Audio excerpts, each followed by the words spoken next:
Hello, hello tout le monde, désolé pour cette interruption de son. J'ai mis un casque, j'espère que ça sera mieux. Désolé. On va attendre qu'Anne-Claire se reconnecte et puis on va continuer notre conversation inspirante et le replay sera en 2 épisodes. Ah, voilà Anne-Claire. Alors, hop.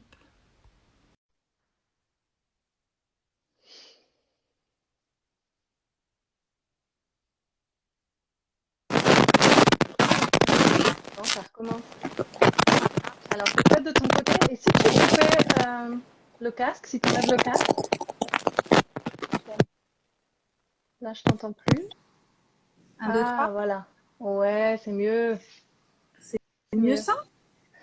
En tout cas, je sais pas, quand t'as touché un truc sur l'écran et ça a tout changé. Ok. Bon, bah écoute, on va peut-être faire ça. Ouais, Ok. Si vous m'entendez bien, alors on est bien.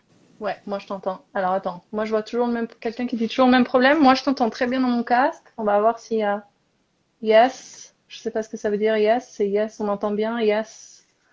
Ça va mieux. Ça va mieux. Ça va mieux. Allez, bah c'est Ok. parti.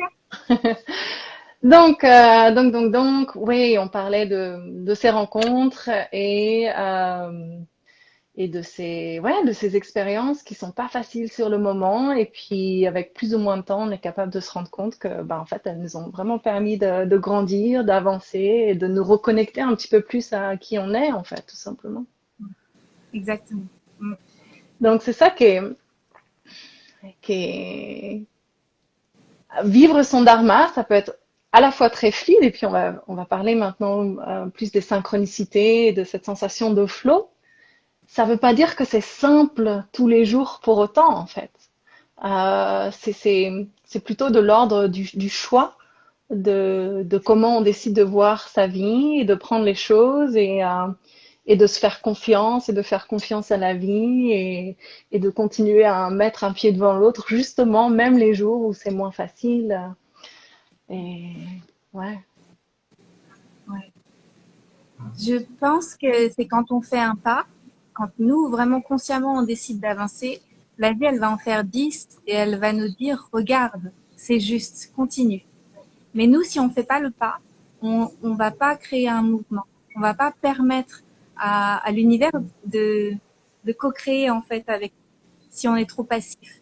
Et donc, je dirais que moi, pour ce qui est des synchronicités, c'est qu'à chaque fois que je me suis mis en mouvement, par exemple, de faire une formation ou quelque chose comme ça, derrière, la vie, elle a répondu en rendant ça possible. J'ai trouvé des petits boulots pour pouvoir la financer, ou décider de partir en voyage. Et ben, c'est pareil. En fait, d'un coup, je trouvais une mission sur laquelle travailler. Je pouvais travailler dessus en voyage et ça finançait.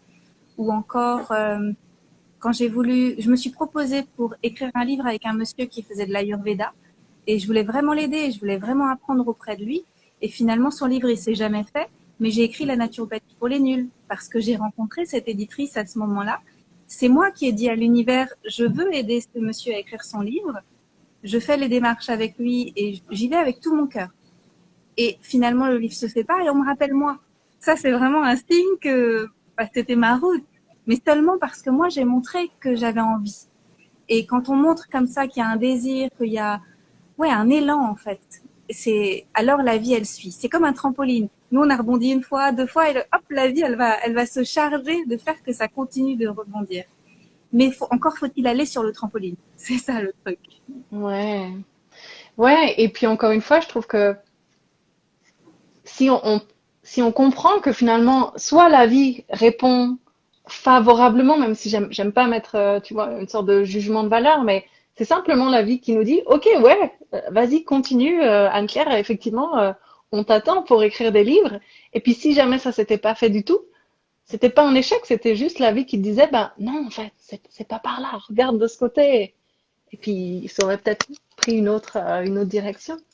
Mais, euh, mais c'est vrai que, enfin, moi, pour avoir raconté ça la semaine dernière, les synchronicités, des espèces de moments magiques comme ça, c'est tellement, waouh, c'est tellement fort. Enfin, moi, j'en ai vraiment eu quelques-uns dans ma vie qui m'ont profondément marqué. Et pareil, ça peut être très gros, mais ça peut être des petites choses aussi. Et en fait, ouais, on apprend à les observer et du coup à être constamment en train d'ajuster nos actions, justement. pour continuer d'avancer. Est-ce qu'il y en a en particulier des synchronicités qui se sont passées, notamment quand vous avez décidé, Christian et toi, de partir au Costa Rica? Euh, Pas tellement pour le Costa Rica, mais je me souviens beaucoup en Thaïlande. Le Costa Rica était un peu lourd pour le Ouais. départ. C'était pas léger avec les circonstances là mondiales. Mais avant le Costa Rica, moi j'avais prévu de faire ma vie en Thaïlande, donc j'avais trouvé une maison là-bas. D'ailleurs, quand j'ai décidé de manifester une maison en Thaïlande, j'ai trouvé une maison géniale qui était plus grande que ce que j'avais prévu. C'était la vie qui me disait fais donc des retraites. Et Hmm. donc bah tada, il a fallu que je m'y mette. Je pensais que ça viendrait plus tard, mais la vie m'a dit mais non, t'es prête.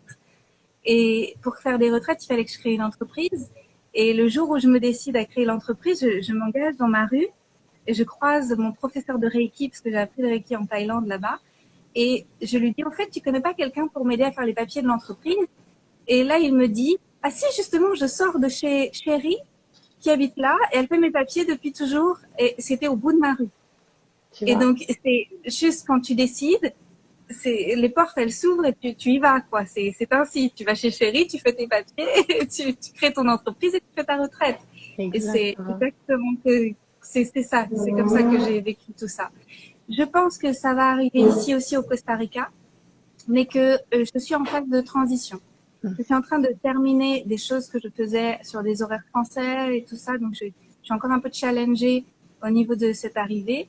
J'ai besoin de laisser redescendre le stress d'avoir vécu à Berlin pendant si longtemps, alors que j'avais pas choisi. Et ça aussi, voilà, c'était un challenge pour moi. Et je sens que je suis en train de me réharmoniser pour cette nouvelle phase de vie, parce que c'est un nouveau chapitre. Et je crois aussi que quand on suit son dharma, il faut accepter qu'il y a des chapitres, qu'il y a des Hmm. choses qui doivent s'arrêter et qu'il y a des choses après qui vont continuer. Et je suis dans cette phase de transition. Et donc la prochaine étape, ça va être de manifester un lieu de vie dans lequel je pourrais aussi faire des retraites par la suite et aussi co-créer un espace partagé avec un jardin, etc., avec des gens. Je sens que c'est mon nouveau chapitre. Hmm. Ben, écoute, je te le souhaite pleinement et rapidement, when the time is right, quoi, quand ce sera le bon moment, je suis sûre que tu trouveras si c'est ce que tu dois faire par la suite. Génial, génial, merci beaucoup pour tous ces partages. Est-ce que, pour terminer, moi j'ai du mal à faire court, donc tu vois, je regarde un peu l'heure parce que sinon je sais que je pourrais parler pendant des heures, surtout sur ces thèmes que vraiment j'adore, je trouve tellement passionnant. Euh, Est-ce que tu aurais un conseil pour les personnes qui nous écoutent et peut-être qu'ils se disent, mais j'ai aucune idée. Qu'est-ce que je fais là? Pourquoi je suis là? J'ai aucune idée. Ce serait quoi Oui, un bon conseil? pour moi, le conseil, c'est de suivre, tu sais, comme une pelote, de tirer sur le fil et puis d'essayer des choses. Parce qu'en fait, moi, je me souviens très bien quand j'étais en études de naturo, c'était très excitant pour moi, je m'émerveillais, c'était magique, mais je me disais, je me vois pas naturo en cabinet. Et donc, il y avait comme une dissonance à l'intérieur et je me disais, mais en fait, à quoi bon? Parce que ce sera pas mon activité principale, c'est pas comme ça que je me vois. Euh, ce que je veux faire, ça n'existe pas ou je ne sais pas comment je vais le faire parce que j'étais trop loin. Tu vois, je voyais pas. Et pour moi, il faut qu'on accepte que les stepping stones, les étapes intermédiaires, soient inconfortables parce qu'on n'a pas l'image big picture, tu vois. On n'a pas la vision d'ensemble pour l'instant. Et donc parfois, je pense qu'il y a beaucoup de gens qui se disent, en fait, je vais pas faire ce pas parce que ça vibre pas assez. Hmm. C'est pas assez, c'est pas ça. Mais en fait, c'est pas ça. Effectivement, c'est pas ça. C'est une étape intermédiaire. Mais si Mhm. tu fais cette étape intermédiaire, tu sauras jamais qui tu peux devenir après cette étape-là. Ouais. Et donc, pas attendre que ça vibre à 3000% en fait. Faire même si ça vibre à 20% ou 30%, et puis après ça va vibrer plus fort et encore plus fort, parce que petit à petit on va découvrir. Par exemple, si quelqu'un vous invite à faire un stage, participer à quelque chose et que vous vous dites, je sais pas, mais que ça vous intéresse quand même un peu, faites-le. Parce que peut-être qu'à ce stage, il va y avoir quelqu'un. Et cette personne, vous deviez la rencontrer pour qu'elle vous donne accès à votre prochaine étape. C'était le messager qui devait venir vous délivrer quelque chose pour votre prochaine étape. Et donc, il faut jouer le jeu. Si on ne joue pas le jeu, on ne découvre pas son âme. Ouais. Et ça peut prendre une autre forme aussi. Ça peut être aussi quelqu'un qui vous invite à un événement. sur un sujet que vous connaissez pas du tout, auquel vous n'avez jamais pensé, qui colle pas du tout avec ce que vous faites aujourd'hui, et pour autant vous sentez une espèce d'élan du cœur, du corps qui dit ouais, vas-y. Tu te dis mais pourquoi je vais faire ça? Et puis en fait, effectivement, bah il y a peut-être quelqu'un, c'est peut-être un sujet qui va vous amener vers autre chose. Pour moi, cette écoute de l'appel, même si du coup qui vient vraiment du corps en fait. Alors que là, à ce niveau-là, ça colle pas vraiment. C'est hyper important de l'écouter, quoi. Mais t'as raison, Ouais, ça peut être aussi dans l'autre sens. Ça peut dire ouais, ouais, bon, je sais pas. Et partir du principe que si on vous le propose, il y a peut-être quelque chose derrière. Surtout si, souvent, si c'est vraiment ce chemin-là qu'on doit prendre, eh ben, la proposition, elle va arriver de plusieurs endroits, ou enfin, ce thème en particulier, il va peut-être ressortir plusieurs fois dans le contexte. Donc, ouais. Oser. En fait, on revient souvent à oser se mettre dans l'action et puis bah, voir les effets domino de ces actions, de ces pas, un pas après l'autre, en fait. ouais. Mais en fait, je crois qu'on a tellement été câblés pour, tu sais, avoir la vision de la finalité. De... Parce qu'à l'école, on nous montrait qu'il fallait avoir une vision de, tu vois, la famille bien rangée, le travail bien rangé, tout bien rangé en fait. Ça marche pas comme ça. La découverte de son dharma, c'est des étapes qui font pas sens au début et qui font sens après. Donc c'est un acte de foi d'avancer et de se dire j'ai pas l'image finale, je sais pas ce que je vais devenir, mais je suis ok avec ça. Et si pendant un temps, moi je vois en naturopathie, j'ai fait des stages, je me suis retrouvée à vendre des trucs dans des magasins bio, à donner des conseils sur la constipation dans des rayons bio, etc. Alors que avant j'étais responsable marketing. Et je suis très heureuse de l'avoir fait. Et c'était une étape intermédiaire qui était essentielle. Et donc toutes les étapes intermédiaires sont importantes et on ne peut pas griller les étapes en fait. On a besoin de les vivre pour se transformer pleinement. Ouais, ouais, merci pour ça. En fait, souvent dans ce chemin dharmique, on le compare un peu à une randonnée, tu vois.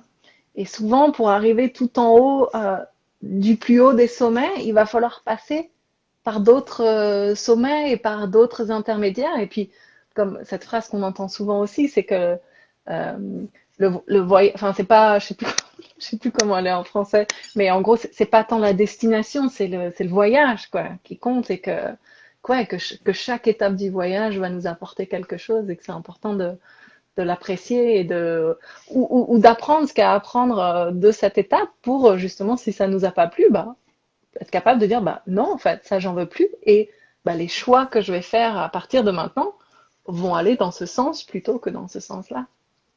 Exactement. Hmm. Super, merci beaucoup Anne-Claire. Ouais, j'aurais envie de parler. Je vais voir si je me tiens à ces 30 minutes parce qu'en fait là je me sens un petit peu frustrée en toute transparence. Mais vas-y, c'est en deux morceaux. Les gens qui veulent écouter qu'un morceau vont écouter que le premier. Ah, S'il y a autre chose c'est que tu veux vrai. évoquer. Alors, ouais, bah alors à ce moment-là, je sais pas, est-ce qu'il y a d'autres expériences de vie que tu as envie de nous partager ou qu'on n'a pas eu l'occasion d'évoquer encore ou toi, tu as l'impression que ça a vraiment été des moments révélateurs, déterminants dans la découverte de toi-même, de la création de cette vie qui te ressemble vraiment au-delà des cases dans lesquelles on a voulu te mettre de par ton éducation, ta famille, ta culture, etc. Et ouais, est-ce qu'il y a d'autres choses que tu aurais envie de partager et qui pourraient inspirer les personnes qui nous écoutent, du coup, à oser ben, se mettre dans l'action parce que très souvent, c'est ça qui bloque chez la plupart des personnes, c'est la peur de se mettre dans l'action, la peur de lâcher ce qu'on a déjà sans savoir ce qui nous attend derrière. Et comme tu l'as dit, c'est un acte de foi. Ouais. Je voudrais rendre honneur à toutes les personnes qui m'ont aidée sur ma route parce que c'est pas quelque chose que j'ai fait toute seule. Mm. Je me suis fait beaucoup aider. J'ai eu des thérapeutes extraordinaires. J'ai eu des psys et des coachs extraordinaires qui m'ont accompagnée sur ma route. Si j'avais pas fait de thérapie, je suis pas sûre que j'aurais réussi parce que j'étais très alourdie par des croyances, des peurs, des choses qui n'étaient pas libérées au niveau familial et ça me maintenait, tu vois, au sol. Je pouvais pas m'envoler. et d'avoir fait un chemin de guérison qui a pris du temps. Il y a eu beaucoup de larmes, il y a eu beaucoup de douleurs, il y a eu beaucoup de conversations difficiles à avoir aussi, une émancipation aussi à avoir vis-à-vis de loyauté familiale, de choses comme ça. Si j'avais pas fait cette route-là, je n'aurais pas pu créer ma vie comme je l'entends. C'est une évidence. Donc, merci à tous ces personnes aidantes qui m'ont accompagnée. C'est hyper précieux. Et moi aussi, aujourd'hui, je continue de me faire accompagner parce que même si ça va, je sais qu'il y a d'autres choses que je vois pas dans mes angles morts, qu'il y a des choses peut-être que j'évite de regarder. Et c'est génial de continuer de se faire aider. Je pense qu'il faut pas hésiter à demander de l'aide et à se libérer. Ouais, ouais, c'est tellement vrai. On est tellement comme un oignon avec ses multiples couches et qu'en fait, ce travail sur soi, il est sans fin et c'est ça qui est génial aussi en fait, c'est qu'il y a toujours à apprendre, toujours à découvrir. On peut toujours se délester de certaines choses, comme tu dis, qui sont parfois dans les angles morts, on les voit plus, on les entend plus, on croit que c'est tout bon et puis en fait, bah il y a une expérience de vie qui fait que ah bah si, c'est encore là en fait. Euh, et ouais, et réaliser que bah, à la fois notre dharma il nous est propre, il est vraiment unique. C'est à nous il est en nous en fait. Personne pourra nous aider à le trouver. Et en même temps, bah, ce travail d'accompagnement, il va nous aider à aller au-delà de ces couches d'oignons pour aller se connecter à ça. Et, et quelque chose qui est hyper important et qui n'est pas forcément facile, c'est de se rappeler que finalement, on a une vie selon nos croyances. Et que, en tout cas, celle qu'on a en ce moment, bah, c'est la nôtre, en fait. Et que moi, personnellement, j'ai vécu les 30 premières années de ma vie par rapport à ce qu'on attendait de moi. Et donc, j'étais pas du tout heureuse, pas du tout épanouie. Et puis, j'ai osé prendre des décisions, faire des choix qui allaient clairement à l'encontre de mon éducation, de ma culture, de plein de choses. Et que ça n'a pas été simple. Mais aujourd'hui, franchement, ça, c'est vraiment ce qui fait celle que je suis aujourd'hui. Et, et donc voilà, et que je pense que, tu vois, notamment si on parle de cette loyauté souvent à la famille, parce que c'est souvent ça qui revient, je pense qu'à terme, notre famille, les parents, ce qu'ils veulent au fond d'eux, c'est l'épanouissement, c'est le bonheur de leurs enfants. Alors, bon, ça, après, voilà, il y a pas chaque famille et chaque relation est différente, mais en tout cas, ouais, moi je pense que vivre. En fait, c'est ça qui est difficile à mettre en mots pour moi parfois, c'est de réaliser que de vivre son dharma et d'être vraiment 100% à l'écoute de son cœur, justement, c'est tout sauf égoïste. Parce que une fois. Alors oui, peut-être ça va mettre certaines personnes mal à l'aise, certains de nos choix, ou vont pas être d'accord, etc. Mais en même temps, ça va nous apporter tellement que tu sais, j'adore cette expression en anglais, you can't pour from an empty cup. Une fois que tu as rempli ta tasse à toi, là, comme tu l'as dit, ton dharma, c'est plus juste à ton sujet, en fait. En fait. Excuse-moi, j'ai l'anglais, le français qui se mélangent. It's not about you anymore. Tu vois, t'as rempli ta tasse, donc là, tu peux donner aux autres, au monde, aux causes qui te parlent, qui te portent, et, euh, et c'est ça qui est magnifique, en fait. Ouais. Et on est quand même dans un monde qui fonctionne à l'envers depuis, je sais pas, des centaines d'années ou des millénaires. Mm. Et on a pensé que la responsabilité, c'était autre chose. Mais la vraie responsabilité, c'est de vivre pleinement ce pourquoi on s'est incarné. Alors, on est dans notre pleine puissance. Alors, on peut faire bien notre travail. Alors, voilà, on occupe notre place et le monde se transforme. Et il est grand temps de remettre cette responsabilité à sa juste place. Parce que je pense qu'aujourd'hui, on est tellement assailli de messages, tu sais, le monde va mal. Oh là là, le monde va mal. Donc, parce que si, parce que ça, l'environnement, etc., etc. En fait, il faut arrêter un instant de penser que tout le monde doit solutionner tous les malheurs du monde. C'est impossible. Impossible. Mais par contre, si chacun est à sa place, alors on va trouver comment faire. moi, je le dis depuis que je suis naturo, j'avais cette évidence pour moi que en pratiquant la naturopathie et en aidant les gens, par exemple, j'ai écrit un e-book qui s'appelle Bien dans mon ventre. Je me disais, il y a des gens qui vont lire ce e-book. Si ça se trouve, il y a le futur ministre de l'Éducation qui est constipé et il peut pas prendre son pote parce qu'il a besoin de régler son problème digestif. Si ça se trouve, il y a un ingénieur qui va régler le problème des océans, mais il le fait pas parce qu'en ce moment il a de l'eczéma, alors il peut pas aller dans l'eau, etc. Il doit régler son problème de sa perméabilité digestive pour pouvoir reprendre son boulot.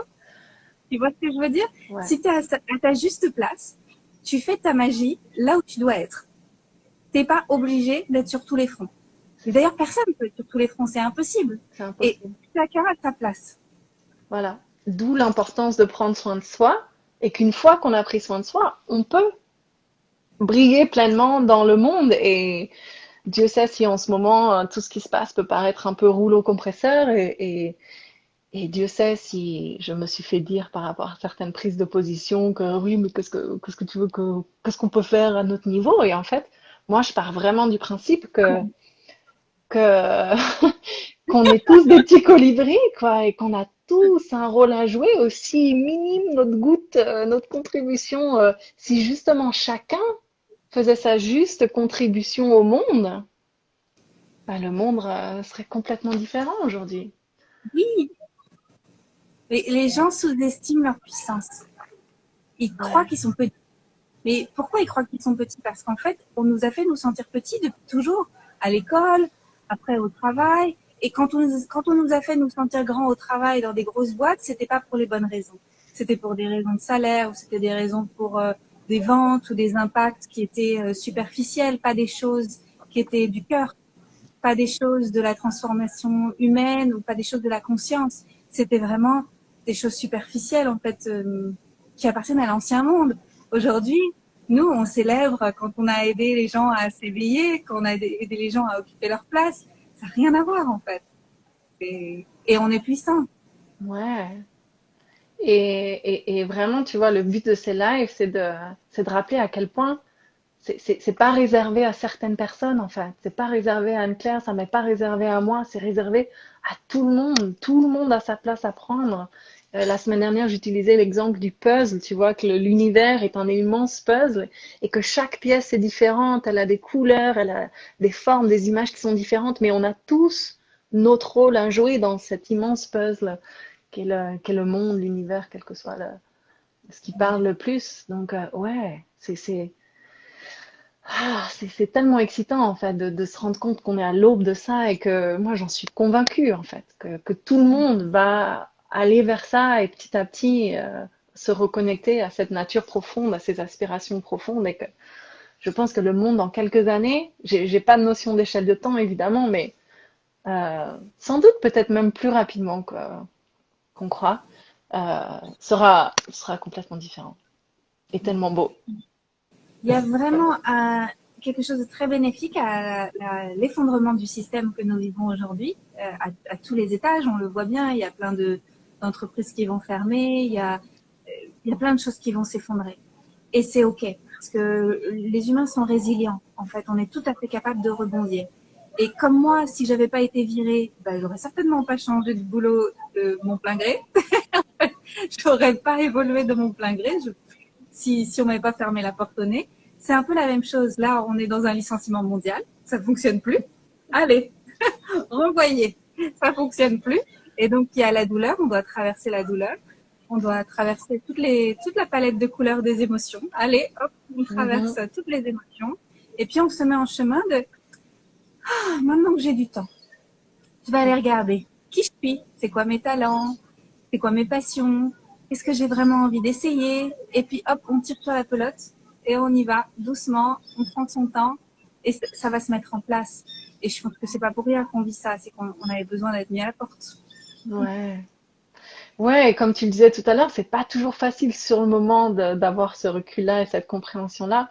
Mais moi, enfin, je suis convaincue que rien n'arrive par hasard et je dirais même que l'univers conspire toujours en notre faveur, même quand on a l'impression que c'est trop dur ce qui nous arrive, que les épreuves sont insurmontables. Ben non, en fait, c'est juste pour nous permettre de toucher à ces ressources intérieures auxquelles qu'on n'aurait sans doute jamais réalisé si on n'était pas passé par ces épreuves-là.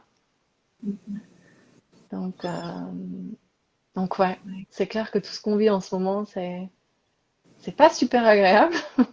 On va pas se mentir, mais ouais, moi je reste convaincue que c'est pour le meilleur et ouais, que l'humanité avait besoin que les choses changent, qu'on partait pas, comme tu l'as dit, sur les bonnes bases, sur les bonnes valeurs et que là, on va revenir à l'humain, on va revenir au cœur, on va revenir à l'entraide. Et c'est déjà en train de se manifester à plein de niveaux et c'est magnifique ce qui se met en place. Ouais, c'est extraordinaire. Beaucoup de gens, je pense, qui se laissaient un peu balloter par le monde extérieur, tu vois, qui se disaient, ah, mais ça va en fait. Tu sais, ce fameux ça va en fait. Ça pourrait être pire en fait. Truc horrible de dire ça pourrait être pire. Alors ça va, alors j'accepte encore. Ouais, on Mais quand accepte le on nous moins dit, pire c'est parce ça, qu'on mais sait là, qu'il y a on peut pire plus. ailleurs. Ben non. C'est fini en fait. Il y a un point de non-retour. On dit non et puis on se met en chemin vers sa vraie vie. Il y a aussi, je crois, beaucoup de ruptures dans les familles depuis 2020 parce qu'il y a des désaccords. Et quand il y a des désaccords comme ça qui sont profonds, ça donne envie de vivre une nouvelle crise d'adolescence, de taper du poing sur la table et de dire puisque c'est comme ça, je vais faire ce que je veux. Et c'est très bon, c'est très sain de vivre ça aussi. Et je pense que c'est très bien qu'il y ait parfois des ruptures qui soient plus franches, qui permettent de créer sa vie. Et après, on peut se retrouver depuis un autre espace, depuis un espace plutôt plus adulte, plus responsable. Je choisis de devenir cette personne. Est-ce qu'on peut être en contact depuis cet espace-là? Et plus de l'espace d'avant où j'essayais de te faire plaisir. Ouais, Ouais. ouais. C'est pour avoir longtemps vécu, tu vois, la sensation d'être complètement désaligné. Et puis tout ce chemin personnel que j'ai fait quand j'ai quitté mon job, tout ça dans le marketing, progressivement, tu vois, je me suis réalignée. Clairement, avec tout ce qui s'est passé depuis le début de cette crise, et ben, ça m'a forcé aussi à me réaligner et c'était pas confortable. Ouais, ça a généré pas mal de tensions et même, tu vois, des pertes dans mes contacts, dans mes proches, certains. Et pour autant, il y a une espèce de justement d'alignement intérieur qui est tellement fort, qui m'amène tellement de paix intérieure que c'est pas grave en fait. Il y a certaines personnes, je peux les aimer à distance sans plus être en contact avec elles, ou en tout cas pendant un temps. Mais c'est vrai qu'une fois que tu goûtes à cet alignement personnel, tu sens tout de suite en fait quand tu t'en écartes et c'est tellement inconfortable que voilà. Alors, encore une fois, ça ne veut pas dire qu'on n'aime plus ou qu'on en veut ou que, même si on peut passer par ces phases-là aussi, hein, c'est des émotions à traverser aussi, mais ouais, je sais pas. Enfin, moi, je trouve que vraiment goûter à cet alignement et de se sentir droit dans ses bottes et bien, en fait, bien avec soi-même, ça change tout. Ouais, ça change tout. C'est hyper précieux et ça nous donne un moteur de vie. On n'en a pas parlé, mais certainement que tu l'évoques toi aussi de ton côté. Le fait qu'on a l'impression qu'on a une énergie infinie quand on suit notre dharma, Ouais. on n'est pas, comment on dit, dégonflé. En fait, on est rempli de quelque chose parce qu'on est bien branché à la source, à notre source. Et du coup, ça nous crée oui, pour moi, je peux créer en fait à l'infini. Après, je suis aussi un générateur dans les tendances Human human design. design. Mm. Mais si je suis connectée à ma joie, à mon plaisir, que je suis bien branchée à la source, à mon cœur, je suis une créatrice puissante et j'ai de l'énergie. Et moi, je pense que mon dharma me maintient en santé. Plus je suis ma voix, plus je suis en pleine santé. C'est une évidence. En fait, ça contribue. C'est un des piliers de santé. C'est si tu suis pas ton dharma, voilà, tu as des Mais risques d'être en mauvaise santé. ouais, C'est évident. c'est exactement ça en fait. Vivre son dharma et faire des choses qui nous nourrissent dans tous les sens du terme vont nous donner de l'énergie en fait. Et dès qu'on fait quelque chose qui est en décalage avec notre dharma, ça va nous prendre de l'énergie tout simplement en fait. Donc ouais, ça devrait faire partie d'un protocole de naturopathie aussi que de s'aligner. à son dharma parce que clairement, je suis tout à fait d'accord avec toi, ça joue sur la santé au sens large, physique, émotionnel, mental, spirituel, et toutes ces dimensions qu'on a en tant qu'être humain et que souvent dont on n'a pas forcément conscience. Disons Ouais, qu'allez, c'est la vision pour dans 10 ans, qu'il y ait un nouveau système de santé qui soit complètement différent, qui soit basé sur la santé et non plus sur la maladie. mm, Et pas seulement sur la santé qu'on perçoit comme étant l'absence de maladie, mais sur la vraie santé, qui veut dire une pleine vitalité à tous les niveaux de l'être, et que dans ce nouveau système de santé, il y ait le dharma. ouais, Trouver son dharma, s'aligner avec soi-même, être dans cette justesse. Moi, je pense que 10 ans, c'est gérable.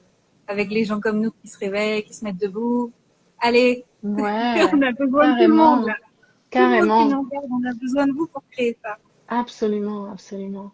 Ouais, ouais, ouais. Et puis je pense que j'aime beaucoup cette image. Je sais plus si je l'ai partagée la semaine dernière. C'était mon prof de yoga en Inde qui disait qu'on pouvait aussi comparer l'humanité, donc nous, les êtres humains, à des petites cellules d'un énorme organisme.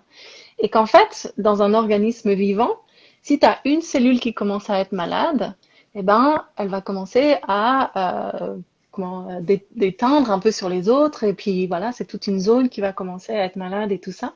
Alors que si chaque cellule est en santé et prend soin d'elle, eh ben, elle va avoir aussi un impact positif sur les autres.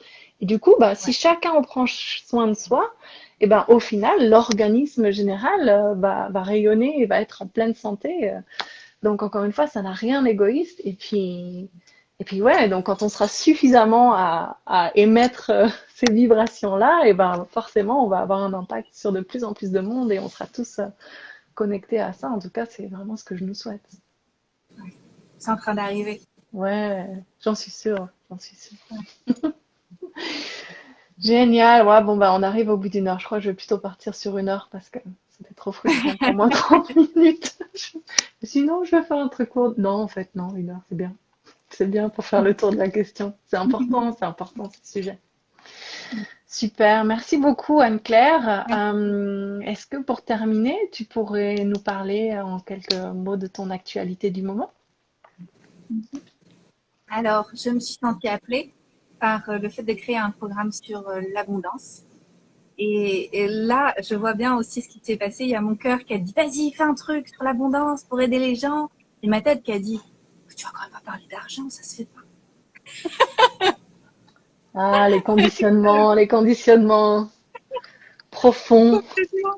Ouais. Mais ça m'avait fait déjà il y a 2 ans parce que j'avais fait tout un temps de recherche et j'ai écrit un livre sur l'amour. Et pareil, mon cœur me disait, écris sur l'amour, cherche sur l'amour, parle d'amour. Et ma tête me disait, mais n'importe quoi, t'es naturopathe. Qu'est-ce que tu racontes? Les gens vont être perdus. Et là, c'est la même chose, je me suis sentie appelée. J'ai une vision, tout comme la vision de la santé et de la vitalité, j'ai cette vision où en fait, les personnes comme nous doivent arrêter d'avoir peur de l'argent et peuvent se mettre à devenir puissantes aussi au niveau financier pour pouvoir créer des projets d'envergure, créer des nouvelles écoles, créer des nouvelles cliniques, acheter des terrains et faire pousser des choses en co-création, en permaculture avec d'autres personnes, quelque chose de très inclusif. Et alors, il y a beaucoup de gens qui disent oui, mais on le fera sans argent. Pour moi, ça c'est utopique. On le fera sans argent plus tard, quand on aura trouvé d'autres façons de faire. Mais aujourd'hui, on doit faire avec la façon dont fonctionne le monde aujourd'hui. On n'est pas des hippies. Enfin, certains d'entre nous le sont plus que d'autres. Moi, j'ai arrêté de porter des chaussures. Donc, mais c'est à nous de nous saisir de tout ça. Donc là, mon élan du moment, c'est de créer quelque chose pour aider les personnes comme nous à se réconcilier avec le fait de gagner de l'argent, et pas qu'un peu, pas juste pour nous, mais aussi pour les autres, et pour nos communautés, et pour les projets qu'on va créer, parce qu'on en a besoin. Mhm. C'est mon moment. Génial, génial. Ouais, c'est hyper important et ça revient à ce que je disais tout à l'heure, cette idée de remplir sa tasse. C'est pas égoïste en fait. Une fois que tu te sens abondant financièrement et que tu as plus d'abondance qui arrive, bah, qu'est-ce que tu fais? Tu vas l'investir dans des projets pour les autres en fait. Donc ça devient cyclique et tout le monde en profite. Mais c'est vrai que c'est clairement pas comme ça qu'on nous apprend à envisager l'argent et l'abondance de manière générale. Donc, génial, génial, génial. Et juste pour terminer ouais, je voulais revenir à ce que tu disais par rapport aux petites voix. Et que souvent on a cette voix dans la tête qui est finalement l'ego, qui veut simplement nous maintenir dans un espace sécurisé, nous protéger. S'agirait pas d'aller un peu trop loin, on va rester dans notre petite zone de confort. Alors que et souvent c'est celle qui parle le plus fort. Hein. T'as remarqué, c'est souvent celle, oh, non, fais pas ça. Alors que tu vas avoir une toute petite voix qui va dire, vas-y, vas-y. Ou ça peut être une petite voix, ou la dernière fois, moi, je parlais de sensations que j'ai pu avoir, d'odeurs de mes grands-parents, et que je prenais, en tout cas moi, pour des signes en me disant, vas-y, c'est dans cette direction qu'il faut aller. Et souvent, c'est plus discret, c'est plus subtil. Et voilà, c'est là où ça devient hyper intéressant d'apprendre à écouter ses pensées, à pas croire toutes ses pensées et à réussir à différencier cet appel de l'ego et l'appel de l'âme ou du cœur, quelle que soit la façon dont on veut l'appeler, et de suivre ces petites voix, ces petits signes, ces couleurs, ces odeurs, ces bruits de cymbales. Ça peut prendre mille et une formes, en fait. Génial, génial. Et donc, tu sais déjà quand est-ce que tu vas lancer ce nouveau programme? Oui, oui, il est presque prêt. J'ai plus qu'à filmer les vidéos. Il sort Bravo. le 9 octobre et Génial. j'ai une masterclass offerte la semaine prochaine. Et l'abondance entre les mains des bonnes personnes crée de la magie. Et c'est quand exactement? 1er octobre à 20h. 1er octobre. Génial. Bon, bah, tout le monde, surtout si vous êtes dans cette situation où vous dites, oh, ah ouais, bah là, en fait, ça voudrait dire que ce job dans lequel je suis pas du tout heureux, il faudrait oser le quitter, mais comment je vais faire après? Ben, voilà. Allez prendre cette masterclass avec Anne-Claire et peut-être suivre son programme après parce que ça vous donnera sans doute des pistes ou ça vous permettra de casser un peu des schémas qu'on a par rapport à l'argent et l'abondance. Je pense qu'il y a beaucoup de gens aussi qui osent pas suivre leur dharma parce qu'ils vont perdre une Confort. situation confortable Mm. sans savoir ce qu'il y a derrière.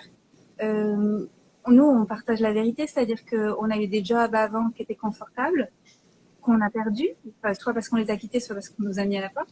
Et après, on a traversé des phases qui étaient moins confortables. Moi, j'ai traversé des périodes qui étaient très inconfortables. Mais Mhm. aujourd'hui, financièrement, je suis beaucoup plus confortable qu'il y a 10 ans quand j'étais salariée. Et je me sens aussi beaucoup plus en sécurité parce que personne ne peut m'imposer des choix que je refuserais aujourd'hui. Personne ne peut me dire ce que j'ai à faire et je peux rester fluide comme de l'eau et changer mes projets comme j'ai envie. Et Mm. ça n'a pas de prix, en fait. Et si on voit la vie comme étant longue, en fait, peu importe l'âge que vous avez, vous pouvez même commencer à 50 ans ou à 60 ans, hein, vous avez encore du temps devant vous, on va vivre jusqu'à 100 ans ou 120 ans, hein, même 140, on ne sait pas. Et vous savez pas ce qui va se passer en fait. Donc prenez le temps d'occuper votre place, mais derrière vous allez en vivre si vous vous en donnez les moyens. Ouais, ouais, et très souvent même justement, encore une fois l'univers ou quel que soit le nom que vous voulez lui donner, quand on ose faire ces sauts dans le vide ou prendre ces grandes décisions qui nous mettent un peu dans l'inconfort, et ben l'abondance, elle peut arriver parfois en plus de nulle part ou de façon complètement inattendue et voilà, mais c'est là encore une fois où ça relève de l'acte de foi. En plus du travail, en plus des actions, mais voilà, c'est tout cet équilibre fin, cette danse presque entre l'action inspirée, donc une action qui est connectée au cœur, et le lâcher prise. Donc le lâcher prise, c'est pas juste bon, je m'assois dans mon canapé et puis j'attends que ça se passe, quoi. Ça marche pas comme ça. Mais voilà, je me mets en mouvement et je lâche et je vois par où ça revient, par où ça prend. Enfin, il y a plein d'images, la canne à pêche, tu tends des perches, tu vois laquelle est saisie et faire confiance en fait, que quand on trouve ce chemin qui est le nôtre, vraiment aligné à notre âme, à notre cœur, à notre être tout entier, et plus à la version conditionnée de nous-mêmes, la vie nous soutient. Moi, c'est vraiment une de mes convictions et donc génial pour ce programme parce que j'imagine que tu vas parler de ça aussi. Ouais. C'est important qu'on s'ouvre à ça en fait. Hmm. Génial. Merci beaucoup, Anne-Claire, pour ce premier échange, premier partage sur ce thème du Dharma qui me tient tellement à cœur et merci d'avoir partagé ouvertement des moments de ta vie et ce par quoi tu es passé. J'espère que ça en aura inspiré plus d'un. Euh, j'ai pas vraiment lu, j'ai pas vu s'il y avait des questions. L'idée, c'est vrai qu'ici, c'est plus voilà, que pour que les personnes que j'interviewe partagent leur histoire. Par contre, évidemment, si vous avez des questions à poser après coup, n'hésitez pas à me les poser. Je sais pas si Anne-Claire, toi, tu es ouverte aussi à recevoir des questions après. Oui, oui. Et si vous écrivez une question, taguez-moi si vous mettez un commentaire, taguez avec nos noms pour qu'on ait des notifications. Voilà, voilà, super. Merci.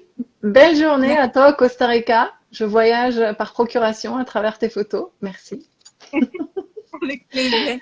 Et puis, ben, moi, Bonne soirée. je vais pas tarder à aller me coucher. Perrine, merci de changer le monde ensemble. Ah, ouais. Merci parce que je l'ai pas précisé, mais c'est avec Anne-Claire que j'ai commencé à me former au coaching. Donc, merci d'avoir fait partie de ces personnes qui m'ont accompagnée aussi sur ce chemin.